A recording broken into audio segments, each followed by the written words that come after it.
And thank you, Mike, for joining us for our session on building a digital village. It's a pleasure to have you on. I think to get started, it'd be awesome if you could give us a quick background on EmpireDAO and what you're building. Sure. Yeah, so EmpireDAO is a 5-story building in Soho in Manhattan, and it's a Web3 creator center. So the idea of the village is to have all the pieces that you need to thrive. So particularly for artists and musicians, whether it's a sculptor, comedian, artist, we have a full floor dedicated to them for artists in residencies. We also have a full gallery and a performance center and a lounge for them to perform and display their art. But in the middle, we have layers of tech and finance. So we've got blockchains that are located here having their hacker houses. We've got strategic companies that do work on DAO and NFT infrastructure. And then we also have pure Web3 investors as well to kind of help flow things.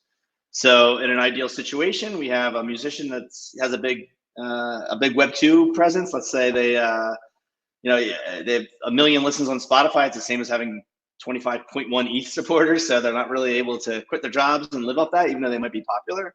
So in this case, you might come to our recording studio, record a couple of tracks. Maybe it's an NFT gated experience for people to be in the room with you when you're recording, and then maybe go on our roof, do a video.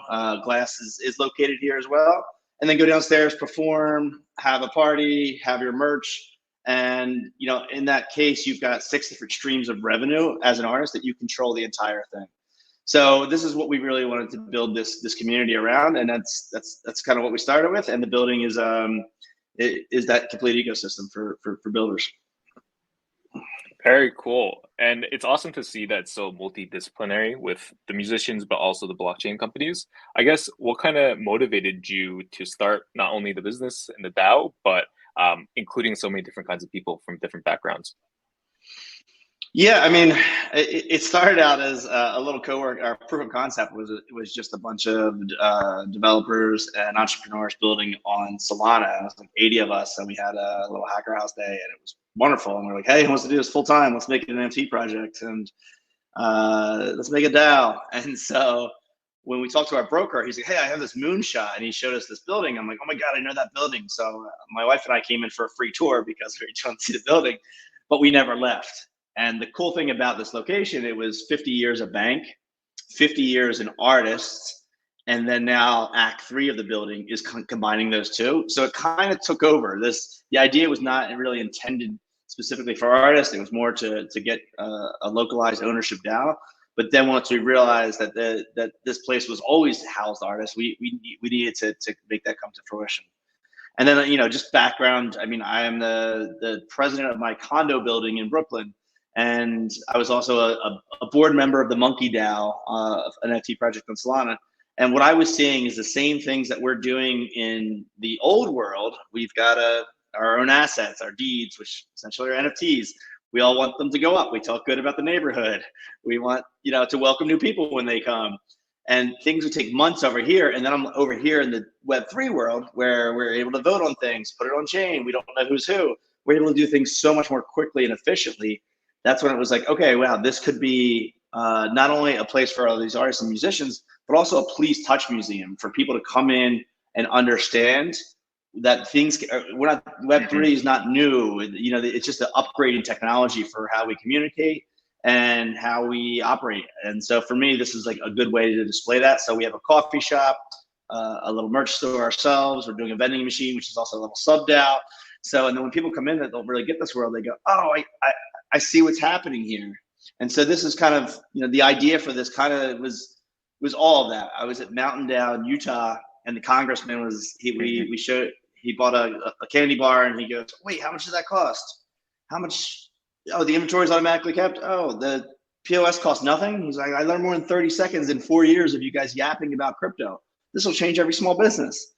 And that's what it's like, okay, we have to also be the place for that when people come in here to see it as well. So we also have a little exhibit, The Path to Decentralization, to kind of walk people through that. This started back in the 60s when Sputnik was around, and we were looking for different ways of communication, and then the general public license, and how we've gotten to this point is it's not new.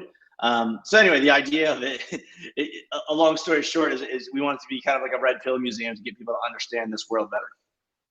Got it. Yeah, that's such a great story, and I think the space overall appreciates people like you working on making more in-person IRL experiences.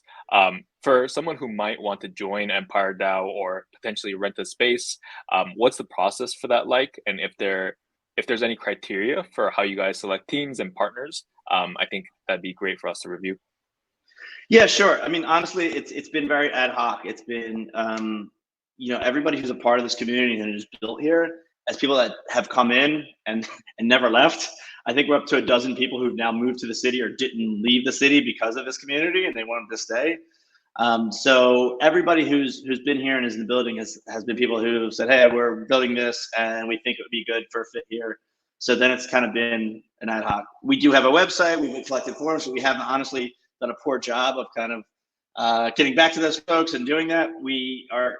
It sounds kind of crazy, but everything we do is in real life on the decisions. So even we have the EmpireDAO, which is our publication. It's a print only publication. We share it on Telegram. We pixelate it, and it makes everybody in the building come down and see the DAO today. And that shows what events are going on and what's happening. Meet the members and different things, new things in the building. So it's intentional that we don't have much online right now for people to find out. Generally, it's people who are building in Web3 and want to be here. Some people have come in and go, "Oh yeah, we're looking for office space." We don't really have office space. We've got creator space. So when Solana came in, they said, "Listen, we want a whole floor, but they have one employee essentially, and then they have I think 10 teams. So they give it as hackerspace, complimentary for building in their ecosystem." That was their idea. We didn't come up with that. Same thing for on this music floor. Someone said, "Hey, we should build a studio, let musicians come in." And so that's kind of how all this is. And we don't really have office space. There's a lot of comparison to WeWork. Like, sure, we have coffee and Wi-Fi and those amenities, but in reality, the only folks that we take in here are the seed stage companies because we don't have room for big teams. And then also platforms which are providing space for artists, musicians, photographers, developers, entrepreneurs. Got it. So is it a form process where people sign up, or do you guys also have NFTs in the form of like day passes as well? Yeah, so currently we do have NFT day passes that you can buy via the website, via USDC. So that's kind of like our little way of gatekeeping is like if you understand how to get an NFT, like you're probably in this world. So that's been successful in terms of, again, our lounge is actually open to the public. So if you can come for free. We've got 10G Wi-Fi, come in, hang out. But it hasn't attracted people that don't work in the industry because it's in their best interest to be here. They want to be part of the community and part of it. So it's kind of been self-selecting, which has been great for us. But yeah, you can go on the website there and then also put in a form. We do have a form if you're looking specifically for teams. Very cool. I guess talking more about the future and kind of your vision for EmpireDAO and the next steps. One, I think it'd be very helpful for the rest of the audience if you and builders about your experience kind of working and building in the bear market for the last couple of months, as well as like kind of where you expect the future for your DAO to go. Yeah, sure. Yeah, I mean, it's kind of been crazy, but there doesn't seem to be a bear market in here. It's very ambitious and positive, and when people come in and say that, we're like, "Oh yeah, I forgot about that," because I mean, we're pretty much operating specifically on uses and collaboration. So like whether that's a collaboration between the payment system on our coffee shop and then there's someone else who has a signature receipt that comes out. And then someone who has a debit card that's tied to your USDC so you can spend it. So all these things that we're doing are just applications to it. So honestly, the bear market has not really affected, I think, anything that we're doing quite yet. As far as the future, this is a bit of a laboratory for all these uses. Yesterday we had a trainer come in for the day and do some sessions. So we did it via USDC. Same thing I just kind of described. No idea anything what crypto is, Web3, not a clue. He's a great trainer. Cool. We gave him a bit of a booking system and we gave him the card at the end, which was loaded up on the payments that he got from it. So that's the kind of concept of like that we're doing here. So we see this kind of being the future for a lot of these type of co-ownership. When we do our vending machine, see who wants to buy it, and we have almost a description of how a DAO works in this sense from this small vending machine, how we can split we can do it in a trustless way. And so when you start seeing these restaurants and cafes and very few people take all the risk, even though there could be hundreds and maybe even thousands of owners in the neighborhood that want to be part of it. So when we do these really small scale laboratory examples of a co-owned coffee shop where Asio, he owns 80% of it and the DAO owns 20% of it, we're all, as DAO members, incentivized to use that coffee shop, tell our friends about it, make it work. And so again, we're just like a little microcosm of this. But this is, without question, I think it's the future of the co-ownership of parks, skating rinks, movie theaters, all the things that we have in life that are shared experiences. Having the Web3 way of both kind of capitalism and communism of like, hey, we're all gonna make it, and we're all gonna make it, like that kind of concept for co-ownership. I think we'll look back in years and be like, wow, EmpireDAO was able to really facilitate and get people to understand that and have the real uses that we're able to scale up elsewhere.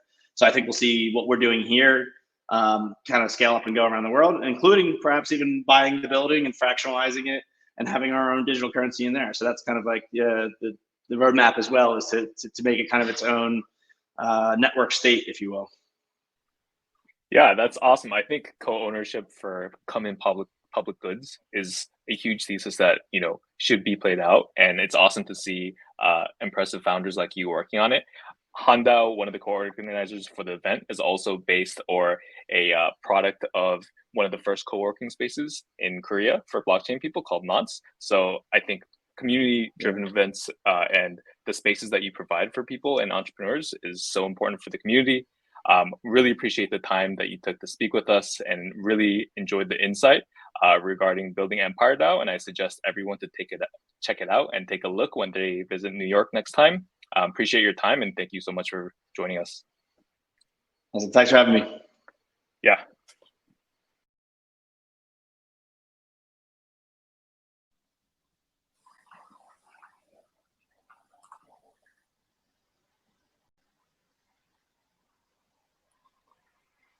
Thank you, everyone, for joining that last session. It was great to learn about the bottom-up initiatives from sandboxes and Axie, as well as the real-life experiences that EmpireDAO is providing for its community. Our next session is titled Brandverse, and it's focused on Web3 fashion. Our speakers are not only speaking on how traditional fashion houses are creating exclusive digital goods, but how new luxury metaverses or brands are created through blockchain-based scarcity and brand new digital experiences. So please join us soon.